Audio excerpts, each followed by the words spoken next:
former CIA Director John Brennan. Thank you very much, Director Brennan. It's good to see you. There have been a lot of missile strikes. It seems as though the tempo of strikes from Russia against Ukraine is picking up. And then we have this alleged drone attack. We've seen the video. Richard Engel and our team, the crack digital team, had shown there's a big time lag of 12 hours between the time they first posted the initial video and then when they showed the follow-on posting. So something's going on there, which raised some suspicions. Do we have any idea what happened, and if so, who did it? Well, Andrea, I don't think anybody at this point, except those that launched this drone attack, know for certain who was responsible for it. It's possible it was done by some Ukrainians. I really would not think that Zelensky would have authorized such a strike. It's a very poorly planned assassination attempt if it was to go after Putin. It didn't appear as though there were a lot of explosives on that drone. So it's possible that there could have been some Ukrainian partisans launching it from inside of Russia, in fact, against it as a way to demonstrate their reach. I know some folks have thought that maybe the Russians did this themselves as a way to provide a pretext for some of their follow-on attacks that may be, in fact, even more heinous than the previous attacks. I don't think that would be the case because I do think that the Russians see this as a great embarrassment. The Kremlin is the heart and the symbol of the Russian government. And to be able to get that close to the Kremlin and carry out that type of attack, even though it was very limited, I think just shows that there is a vulnerability there. So I do not believe that the Russians did it themselves. It could have been some Russian citizens who launched this strike. It doesn't take much to put explosives on a drone platform and then vector it into a specific target. So again, I think that there is a fair amount of speculation that's going on. But at this point, I think it's very premature to point a finger at any particular responsible party for this attack. And we know from leaked documents and other reporting that U.S. intelligence has been helpful to Ukraine, but it's been a red line from the very beginning that the United States and NATO more largely do not want anything that provokes Putin into taking NATO on. And so they certainly, the U.S. would be very much against this, and that's been made very clear to Zelensky, going not only over the border, but to the heart of Russia, as you point out, the Kremlin.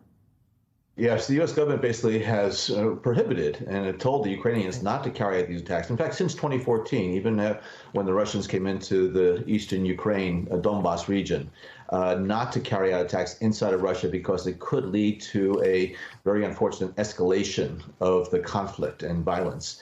And so, therefore, I do not believe that Zelensky would put at risk the great depth and extent of U.S. and NATO support for the Ukrainians by carrying out, again, what seems to be just a very limited attack against the Kremlin.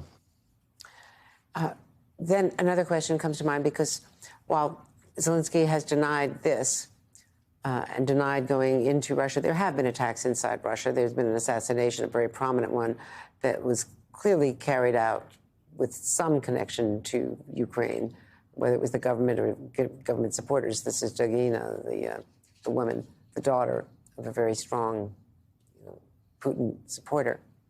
That said, this would be far more aggressive than anything they could possibly do. What about the range?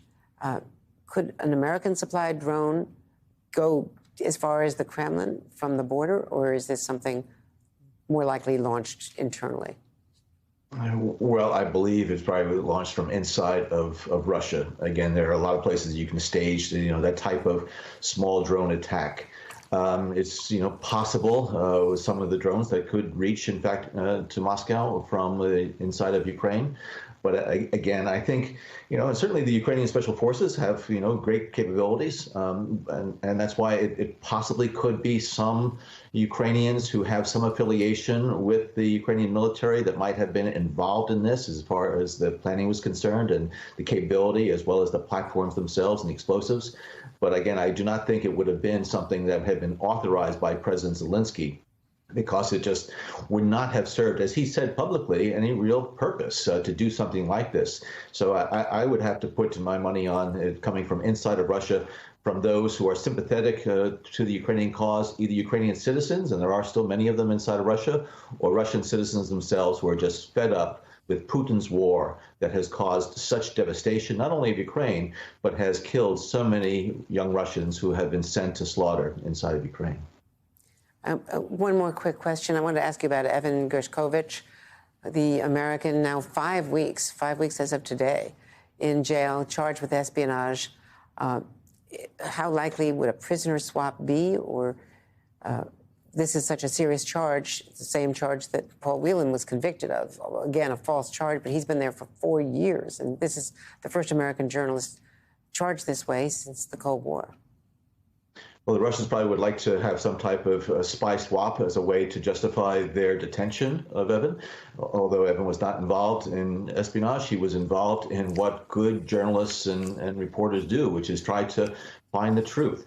But it's possible that the Russians might, in fact, be floating some ideas about this to see whether or not there are individuals in U.S. custody who have been charged and convicted of intelligence gathering illegally here in the United States. But this is something, again, that Evan is very unfairly being caught up in this trap by the Russians to try to prevent the media from understanding what actually is going on inside of Russia.